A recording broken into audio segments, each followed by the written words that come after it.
Hemen egon zinaten 2011ko ekainaren 11ean. Zinegotzi kargoa hartu nuenean. Eta 2015ko ekainaren 13an alkate aukeratua izan nintzenean.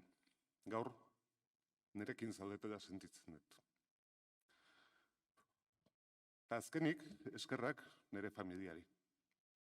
Niretzako hau garrantzitsua zeda ulertu dezutelako. Naiz eta zuen kaltetan izan.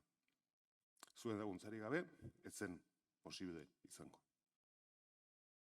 Euskeraz esaten dugun bezala, gaizki esanak barkatu eta ondo esanak gogoan hartu. Eskerrik asko denoi.